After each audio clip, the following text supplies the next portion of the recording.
북한 김정은 위원장이 최근 노동당 전원회의에서 경제정책 실패를 사실상 인정한 가운데 당 고위 간부들이 실패의 책임이 자신들에게 있다며 공개적으로 반성하는 모습을 보이고 있습니다.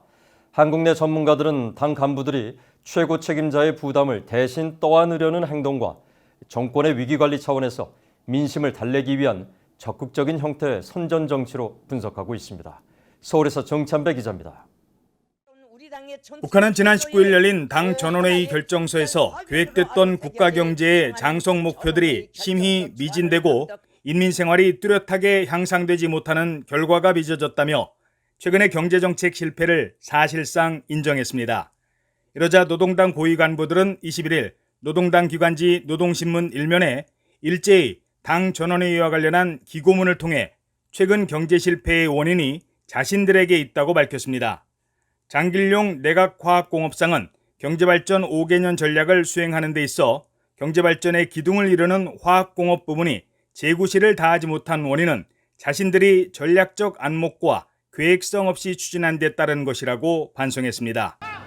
북한 3대 제철소 중 하나인 김책제철연합기업소 김광남 지배인도 최근 나라 경제 전반이 제대로 펴지지 못하고 있는 것은 김책제철소에 큰 책임이 있다고 토론했으며 최근 홍수피해를 입은 황해북도 박창호 도당위원장도 김정은 위원장의 연설을 듣고 마음속 가책을 금할 수 없었다고 말하는 등 당 간부들이 줄줄이 공개적인 반성에 나섰습니다. 한국 전문가들은 이 같은 당 간부들의 공개적인 반성은 결국 최고 책임자인 김정은 위원장의 책임을 자신들이 대신 떠안으려는 행동인 것으로 분석하고 있습니다.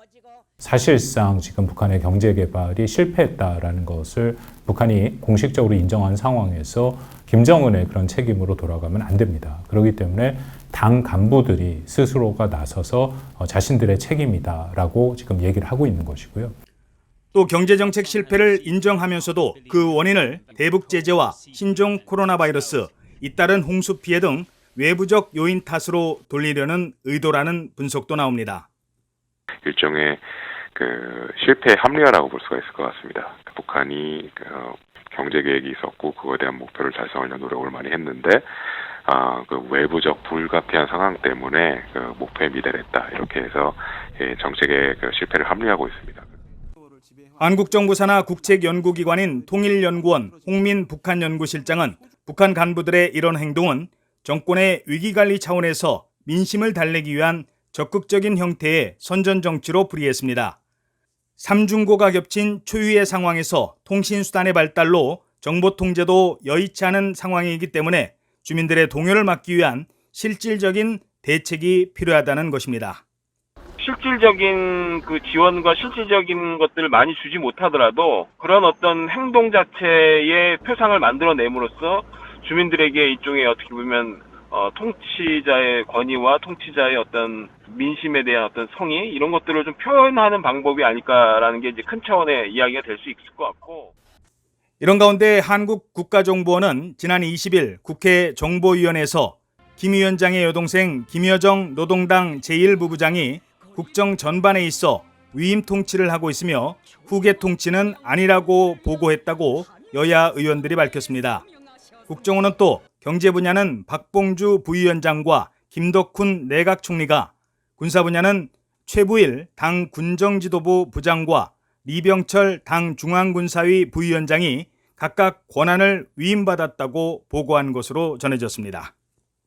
하지만 북한과 같은 이른바 유일영도 체제에서 위임 통치는 사실상 불가능하다는 게 전문가들의 일반적인 시각입니다.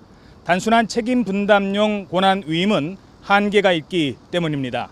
서울에서 VOA 뉴스 정찬배입니다.